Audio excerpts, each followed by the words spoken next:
In this video, we'll discuss 5 kingdoms of Robert Whittaker's classification. Organisms are broadly divided into prokaryotes and eukaryotes. Eukaryotes are those cells which contain membrane-bound nucleus organelles, while prokaryotic cells do not have any membrane-bound nucleus organelles. All prokaryotes are unicellular, while some eukaryotes are unicellular, and some eukaryotes are multicellular. Unicellular prokaryotes represent Monera and unicellular eukaryotes represent Protista. The mode of nutrition of organisms under the Monera kingdom can be either autotrophic, synthesizing their own food, or heterotrophic, get food from the environment. Monera kingdom is further divided into archaebacteria, or archaea, and eubacteria, or bacteria, by Wose's modification. Examples of Monera are bacteria, blue-green algae or cyanobacteria, mycoplasma and anabaena. In the Protista kingdom, some organisms use appendages for moving around, which is a hair-like cilia or whip-like flagella. The mode of nutrition of organisms of the Protista kingdom can be either autotrophic or heterotrophic. Examples of the Protista kingdom are protozoans, paramecium, amoeba, euglena, and diatoms. Further, the multicellular eukaryotes are divided into organisms with cell wall and organisms without cell wall. Organisms without cell wall represent Animalia, but organisms with cell wall are further divided into organisms which do not perform photosynthesis, that's Fungi kingdom, and organisms which perform photosynthesis, that's Plantae kingdom.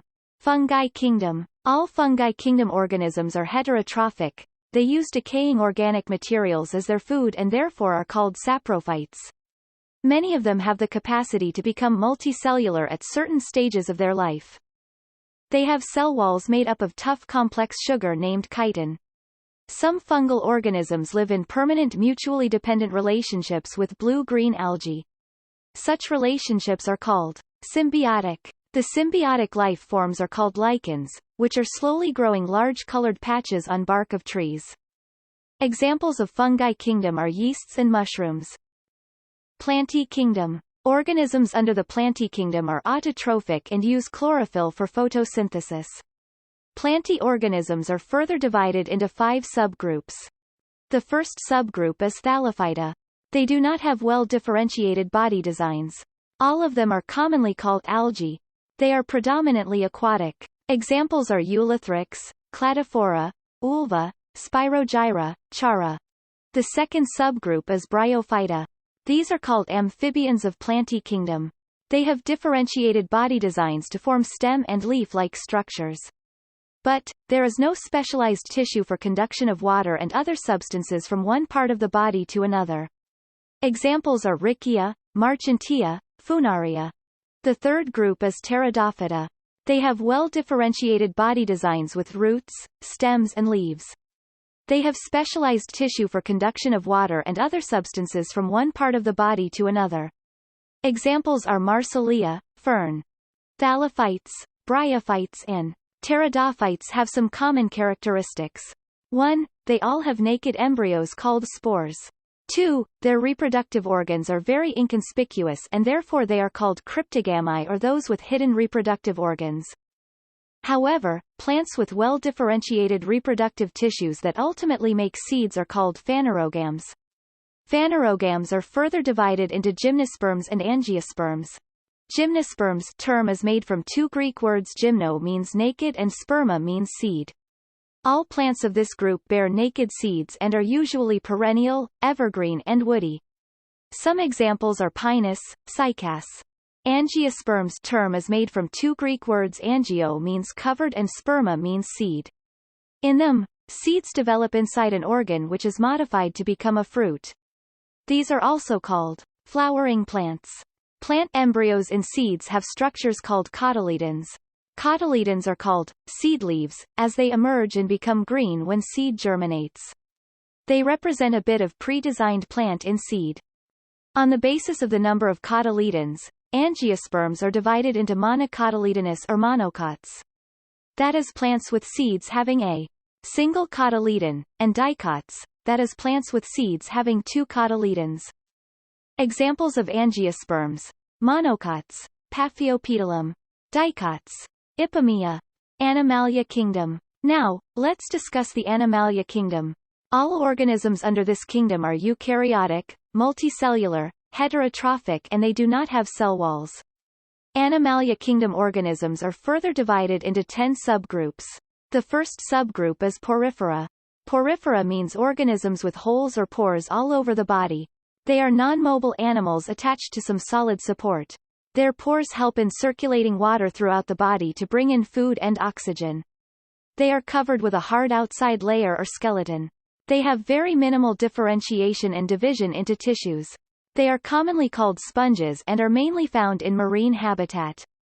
Examples of porifera are Eupoctolea, Cycon, Spongilla. The second subgroup is Coelenterata, Cnidaria. They live in water. Some of them live in colonies like corals while others have a solitary lifespan like Hydra. They have more differentiated body designs with a cavity in the body. Their body is made up of 2 layers of cells. One makes the outer lining of the body and the other makes the inner lining of the body. Examples of Coelenterata are jellyfish, sea anemones. The third subgroup is Platyhelminths. Their body is bilaterally symmetrical. That means their left and right halves are identical. There are 3 layers of cells, from which differentiated tissues can be made, and this characteristic of them has given them the name triplobastic.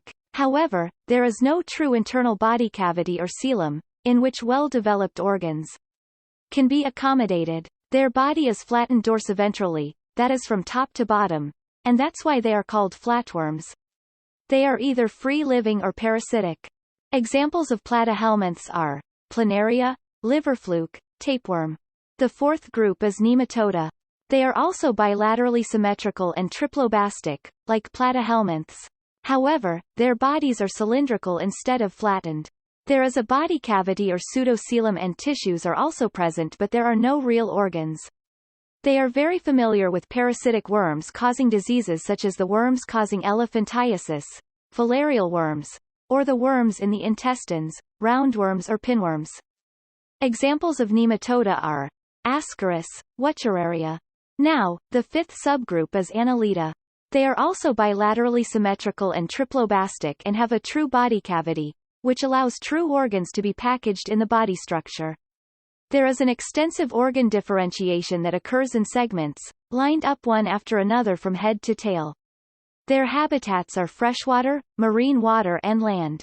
Its examples are Nereus, earthworms, leeches. The sixth subgroup is Arthropoda. The term arthropod means joint legs, which clearly explains that all these organisms have joint legs. They are bilaterally symmetrical and segmented. They have an open circulatory system due to which blood does not flow in well-defined blood vessels, rather the coelomic cavity is blood-filled.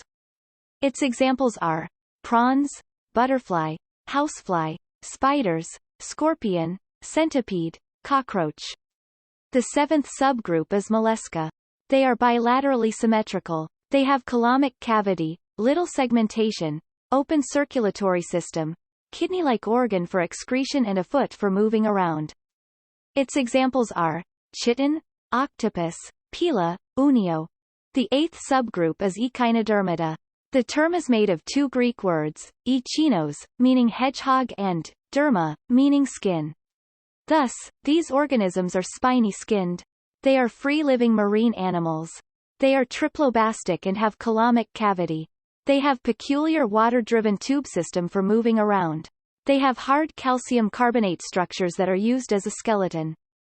Its examples are feather star, sea cucumber, sea urchin, starfish. The ninth subgroup is Protochordata. The term chord means string. Therefore, these organisms have notochord at some stages in their lives. Protochordates may not have a proper notochord present at all stages in their lives or for the entire length of the animal. Notochord is a long rod-like support structure that runs along the back of the animal, separating nervous tissue from the gut. It provides a place for muscles to attach for ease of movement. They are bilaterally symmetrical, triplobastic and have a coelomic cavity. They are marine animals. Its examples are Balanoglossus, Herdmania and Amphioxus. The 10th group is Vertebrata.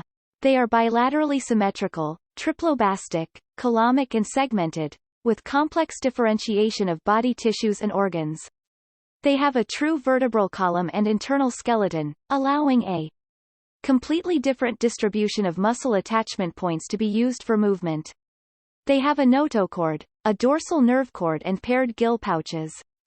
Vertebrates are further grouped into 5 classes. First class is Pisces. They are exclusively aquatic animals and all fishes fall under this category. They are cold-blooded and have 2-chambered hearts. Their skin is covered with scales or plates. They obtain oxygen dissolved in water, by using gills. Their bodies are streamlined and have a muscular tail for moving around effortlessly. They lay eggs. Some of them have skeletons made entirely of cartilage such as sharks, while some have skeletons made of both bone and cartilage such as tuna and rohu. Examples of Pisces are mandarin fish, anglerfish, lionfish, electric ray, stingray, dogfish, rohu, seahorse, flying fish, climbing perch. Second class is Amphibia. They have mucus glands in their skin. They have 3-chambered hearts. They respire through either gills or lungs. They can live both on land and in water. They lay eggs in water. Examples of amphibia are salamander, toad, common frog, tree frog. Third class is Reptilia. They are cold-blooded, have scales and breathe through lungs. Most of them have 3-chambered hearts, but crocodiles have 4-chambered hearts. They lay eggs with tough covering and do not need to lay their eggs in water. Examples of reptilia are turtles, chameleon, snake, flying lizard. Draco, house wall lizard. Hemidactylus. Fourth class is aves. They are warm-blooded animals. They have 4-chambered hearts. They lay eggs. There is an outside covering of feathers and their 2 forelimbs are modified into wings for flight. They breathe through lungs. All birds fall in this category. Examples of aves are white stork, ostrich, duck, pigeon, sparrow, crow. Fifth class is Mammalia. They are warm-blooded animals with 4-chambered hearts. They have mammary glands for production of milk to nourish their young ones. Their skin has hair as well as sweat and oil glands. They produce live young ones. However, a few of them, like platypus and echidna, lay eggs and some like kangaroo gives birth to very poorly developed young ones. Examples of Mammalia are whales, cats, humans, rats, bats. Thanks for watching.